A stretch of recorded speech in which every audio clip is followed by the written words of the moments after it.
8 trucs que je fais pour réguler mon système nerveux qui me coûtent 0 € et qui ne sont pas de la thérapie. Tous ces éléments sont des choses qui ne te prendront aucun temps supplémentaire dans ta journée, qui sont faits pour s'intégrer à ton agenda déjà bien chargé, parce que je sais très bien que t'as pas le temps de rajouter 18 milliards de trucs à ta to-do list déjà surchargée. Si t'es une femme extrêmement occupée, que t'es maman, ou que t'as tout simplement pas envie de rajouter 30 minutes par jour pour faire des exercices pour ton système nerveux, cette vidéo est faite pour toi. D'ici la fin de cette vidéo, tu sauras exactement comment tu peux commencer à réguler ton système nerveux sans avoir besoin d'acheter des gadgets fancy à 300 € ou d'aller toutes les semaines chez un thérapeute. Je vais te montrer exactement ce qui, moi, m'a aidé à sortir du mode survie, ce que j'ai appris au cours des 5 dernières années où j'ai épluché toute la littérature que je pouvais trouver sur le traumatisme, la régulation du système nerveux, le fonctionnement de la mémoire, ainsi que les principes que j'apprends à présent dans ma formation de Somatic Experiencing, qui est une méthode pour libérer le traumatisme par le corps en travaillant avec le système nerveux. Et tu verras qu'il y a plein de choses très simples que tu peux mettre en place dès aujourd'hui, dès même la fin de cette vidéo, et qui vont faire une énorme différence dans ta capacité à gérer le stress, mais aussi à petit pouvoir réguler ton système nerveux, parce que contrairement à ce qu'on te fait croire, réguler ton système nerveux, ça ne se fait pas en un jour, ça ne se fait pas en un mois, ça ne se fait pas parfois même pas en une année, mais en plusieurs mois, années de travail régulier qui te permettent petit à petit de déprogrammer des années de stress, de trauma et je ne sais quoi d'autre encore. Donc je te préviens, j'ai pas de baguette magique, mais par contre je sais ce qui a fonctionné sur moi, je sais ce qui a fonctionné sur mes clientes et je sais ce qui a fonctionné pour les milliers de participants à des dizaines d'études différentes sur le fonctionnement du stress et les différentes manières qu'on peut avoir pour le réguler et revenir au calme. Et reste bien jusqu'à la fin parce que le dernier point que je vais te donner, je suis quasiment sûre que tu n'y as jamais pensé et que tu n'en as jamais entendu parler. Premier point, et tu peux le faire dès maintenant, je t'invite à le faire, c'est mettre ton téléphone en mode ne pas déranger, ou du moins couper tes notifications. On vit dans une société et on a un mode de vie qui est déjà tellement rapide que si par-dessus on ajoute la stimulation constante de notifications, de demandes, de requêtes, où en fait on doit répondre, on doit apporter d'une autre, ça fait qu'on est constamment activé quelque part et que c'est rare qu'on ait des moments où on puisse vraiment juste être avec soi-même ou être concentré sur son travail. On est constamment dérangé et on a constamment des mini-stimulations et des mini-activations, parfois même, de oh, il faut que j'y réponde, qu'est-ce que je vais lui dire, je lis le message mais je le mets en non lu et puis j'y répondrai plus tard mais du coup ça me reste en tête. Et donc pour moi l'une des choses qui s'est avérée les plus efficaces au début et quelque chose que je fais encore maintenant, c'est de mettre mon téléphone en mode ne pas déranger. Il y a des heures auxquelles je réponds au message et il y a des heures où je ne réponds pas au message. Et je t'invite vraiment à mettre une règle de ce type en place pour toi. Ça va déjà t'épargner énormément de stress et énormément de stimulation non nécessaire. Numéro 2, avoir un contact régulier avec la nature. Je sais que ça dépend vraiment de où tu vis. J'ai la chance d'habiter au bord du lac Léman, donc je peux aller me baigner tous les jours en été et en hiver, j'avoue pas tous les jours, mais au moins aller me promener. Et avant ça, j'ai grandi dans un environnement où il y avait partout de la nature autour de moi, donc j'ai eu énormément de chance à ce niveau-là. Je sais que c'est pas le cas de tout le monde, mais au minimum, sortir et juste sentir le soleil sur ta peau, c'est extrêmement important. Il y a des dizaines et des dizaines de recherches qui le montrent. On a besoin d'une connexion avec la nature et c'est l'un des moyens les plus efficaces de réguler notre système nerveux. Il y a d'ailleurs un livre entier qui a été écrit là-dessus, qui a été édité aux éditions Quantum Way. Je me rappelle plus du titre, mais je vous le mettrai peut-être en description. Donc, à quel moment de ta journée ou de ta semaine est-ce que tu peux aller au contact de la nature, que ce soit seul ou avec des amis, ton partenaire, la famille, peu importe, mais planifier des moments où tu sais que tu vas sortir. Parce que, encore une fois, on a des modes de vie qui vont tellement vite qu'on se retrouve parfois à enchaîner, se réveiller le matin, prendre la voiture, le métro, aller au boulot, rester au bureau toute la journée, vite rentrer, aller à la salle de sport, on est encore dedans, puis rentrer chez soi, se faire à manger, dormir et on recommence. Planifier des moments dans ta semaine ou mieux dans ta journée où tu peux juste sortir 10 minutes, te poser soit dans un parc, soit au bord de l'eau. Si tu peux te baigner, t'asseoir dans l'air, tu peux marcher à pieds nus, sentir l'herbe sous tes pieds, sentir le sol, la terre sous tes pieds, c'est encore mieux. Bien sûr, c'est pas toujours possible, mais au minimum avoir un contact avec la nature qui soit régulier. Pas une fois par mois aller faire une randonnée de 2 heures, c'est moins efficace que d'avoir 5 minutes tous les jours, de se poser dans un parc sans écouteurs, sentir le soleil sur sa peau, entendre le bruit des oiseaux et sentir à quel point ton système nerveux se régule très rapidement dans ce genre d'environnement. Parce que, pareil, on diminue la stimulation Et donc, tu peux donner la place à ton système parasympathique de reprendre le relais. Si ça te parle pas, les notions de parasympathique, sympathique, etc., j'ai fait une vidéo complète sur le sujet où je t'explique le fonctionnement du système nerveux et les premières étapes, justement, pour pouvoir réapporter de la sécurité à ce niveau-là. Tu trouveras la playlist juste ici. Mais ce que tu dois simplement comprendre, c'est que ton système nerveux parasympathique, c'est celui qui est responsable de te ramener au calme, au repos. Et ton système nerveux sympathique, c'est celui qui est actif lorsque tu dois fuir ou lutter, ou simplement quand tu es en légère activation, quand tu cours, quand tu es un petit peu stressé, ou même quand tu rigoles. Il y a une légère activation sympathique, c'est une bonne activation, donc à différencier les bonnes activations, le bon sympathique, et celui qui nous amène vraiment du stress qui est un petit peu nocif, voire très nocif quand il est sur le long terme et de manière constante. Point numéro 3, avoir des conversations passionnantes et passer du temps avec tes amis. C'est un élément extrêmement important parce que notre système nerveux a besoin des autres pour se réguler et c'est l'un des éléments les plus efficaces quand ton but c'est de revenir au calme, c'est d'être entouré d'autres personnes qui sont elles-mêmes régulées, qui sont elles-mêmes calmes. Donc observe autour de toi avec quelle personne est-ce que tu te sens le plus calme, le plus régulé, le plus en sécurité et regarde comment est-ce que tu peux passer peut-être un peu plus de temps avec eux. Et passer plus de temps avec eux, ça veut pas dire être constamment en train de faire une activité, ça peut juste être de travailler côte à côte, étudier côte à côte, prendre les transports ensemble, manger ensemble, peu importe. Il n'y a même pas vraiment besoin de parler, même si, je l'ai mis au début, avoir des conversations passionnantes, ça permet de créer le lien et dans le lien, on peut se réguler. Et ce concept de co-régulation, il est fondamental parce que c'est le premier concept, entre guillemets, qu'on apprend quand on est un nourrisson. Le bébé, le nourrisson, n'a pas un système nerveux qui est encore totalement développé et donc est constamment en train de co-réguler avec sa figure d'attachement principale. Évidemment, si tout se passe bien, la figure d'attachement principale est là, est constante, est régulière, est aimante. Parfois, c'est pas le cas et donc ça crée des troubles dans le style d'attachement plus tard et peut-être probablement que tu en as entendu parler. D'ailleurs, pareil, si ça t'intéresse, j'ai fait une vidéo sur mon point de vue sur les styles d'attachement et à mon avis, les problématiques qu'on voit actuellement émerger à ce niveau-là. Et est-ce que finalement ces notions de style d'attachement anxieux, évitant, etc. sont dépassées ou pas. Mais tout ce qui est important de retenir pour cette vidéo, c'est que si ton objectif, c'est de pouvoir revenir au calme, diminuer ton stress, réguler ton système nerveux, comme on en entend souvent parler, c'est pas qu'une question d'autorégulation, c'est-à-dire où toi, tu vas toi-même te réguler. L'un des éléments les plus efficaces, c'est la co-régulation avec d'autres personnes. Et donc vraiment de faire en sorte de régulièrement être entouré de personnes avec qui tu te sens en sécurité, tu te sens calme, tu te sens bien. Parce que pareil, on est parfois tellement occupé, tellement pris par le travail, qu'on finit par mettre de côté notre vie sociale en pensant que bon, c'est pas très grave. Et moi, je suis la première à le faire. Et je remarque que dans ces périodes-là, c'est beaucoup plus difficile pour moi de me réguler parce qu'en fait, la co-régulation est un aspect hyper important.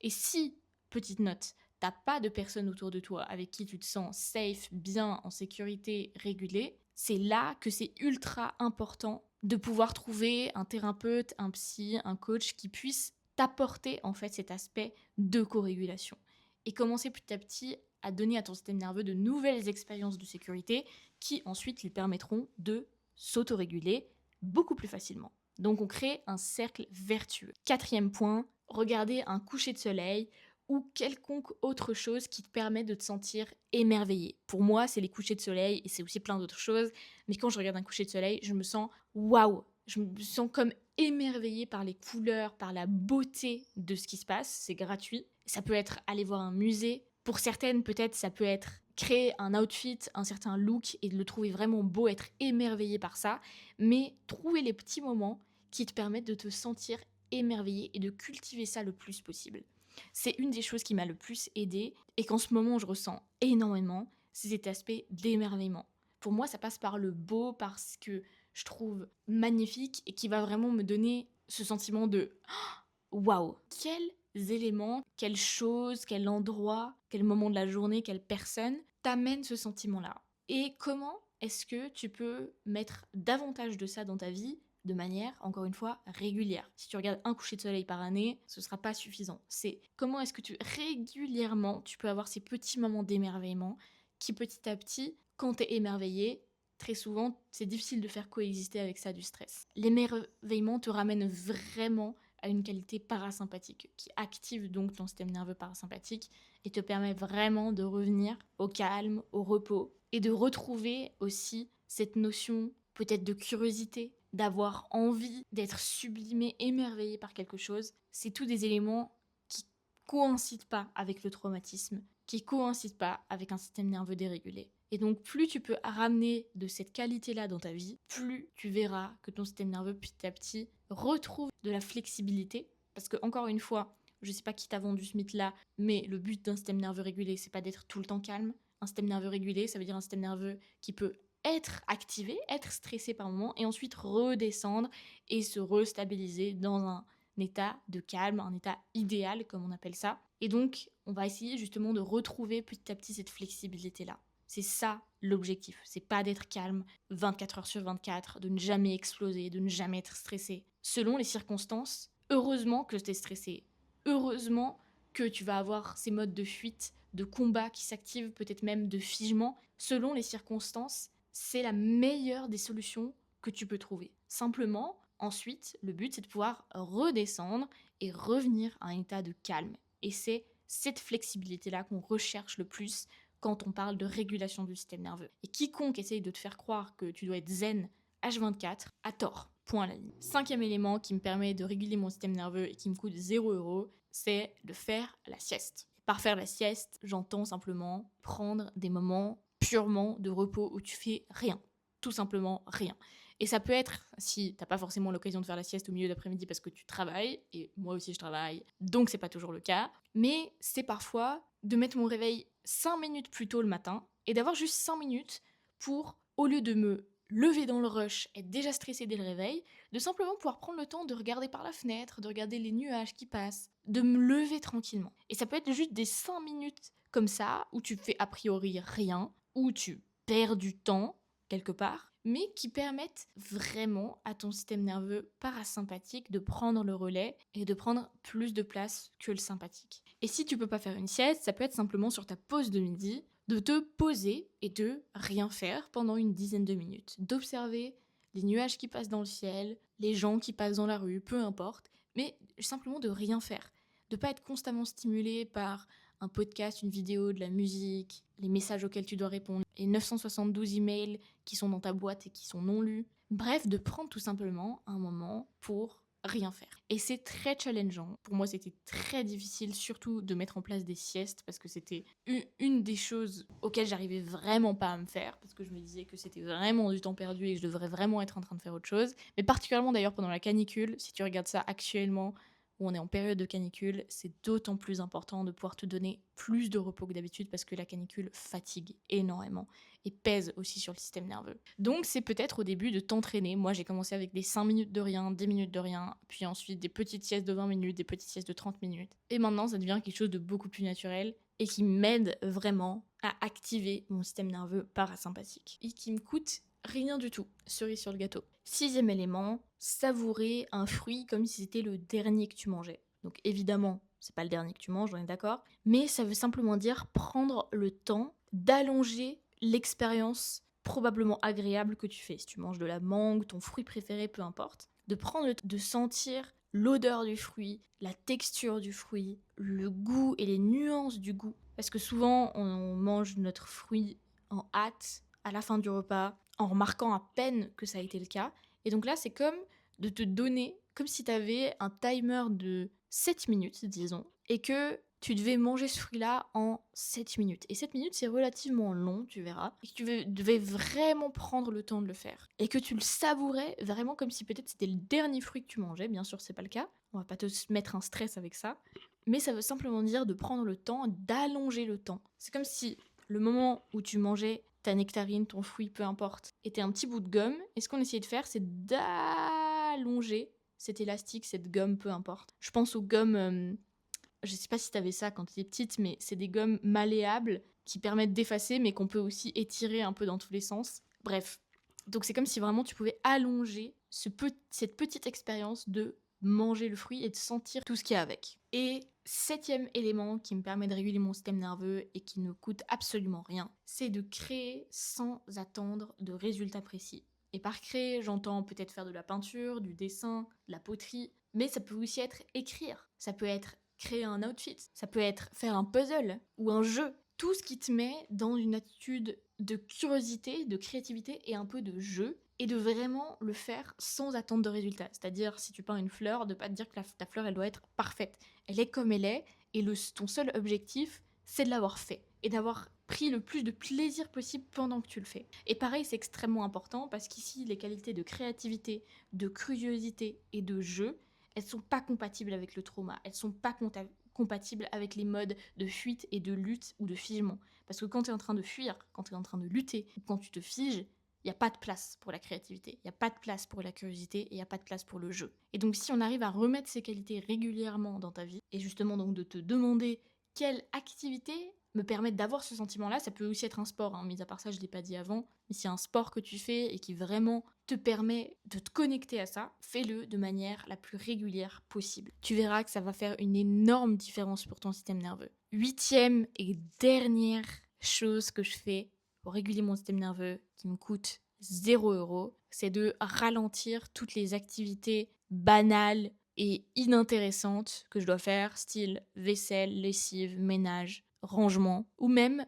m'habiller. Ralentir ces activités-là. Au lieu de les faire comme si tu étais chronométré, que c'était une course et que tu avais pile 10 secondes pour faire ta vaisselle, et donc de te dépêcher et de la faire la plus vite possible, de te donner le temps et de le faire comme si tu avais 1 heure devant toi pour faire ta vaisselle. Et tu verras que souvent, ça va faire que tu vas casser moins de trucs, que tu vas prendre plus de plaisir, que tu seras moins stressé et que globalement, tu auras une bien meilleure expérience et surtout que ton système nerveux en ressortira dans une bien meilleure forme que si tu t'étais obligé à le faire de la manière la plus rapide possible. Pareil pour t'habiller, comme l'exercice du fruit, tu peux te mettre un timer et essayer de mettre tes chaussettes en très exactement 1 minute. Et tu verras qu'1 minute, c'est très long pour mettre ses chaussettes. Et donc que tu dois prendre le temps de gentiment sentir le tissu, mettre tout d'abord tes orteils, puis la plante des pieds, puis la fin de ta chaussette, et que encore peut-être même pas 1 minute sera passée. Et pourtant, que tu passes 3 secondes ou 10 secondes à mettre tes chaussettes, peut-être ça fait pas une très grande différence dans ta journée,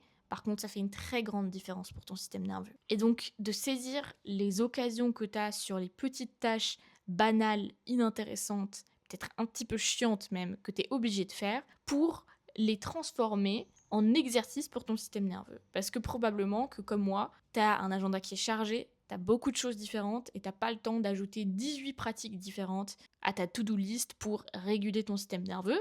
Donc, ce que je te propose, c'est de prendre les activités mondaines et un peu banales que tu es de toute façon obligé de faire tous les jours et de les transformer en exercice pour ton système nerveux. Donc voilà les 8 habitudes qui me permettent de travailler sur mon système nerveux sans pour autant ajouter des éléments à ma to-do list et qui me coûtent absolument rien. Si tu as aimé cette vidéo, je t'invite vraiment à aller voir la série de 2 vidéos que j'ai fait sur le système nerveux, 1 sur le fonctionnement et 2 sur comment est-ce que tu peux commencer à créer de la sécurité au sein de ton système nerveux pour retrouver justement vraiment une vraie capacité à être en lien avec l'autre, avoir cette flexibilité dont on a parlé et à globalement te sentir beaucoup mieux et ne pas être constamment stressé. Et si tous ces sujets te parlent, je t'invite vraiment à t'abonner pour plus de contenu sur ces thèmes. Et moi je te dis à très vite pour une prochaine vidéo.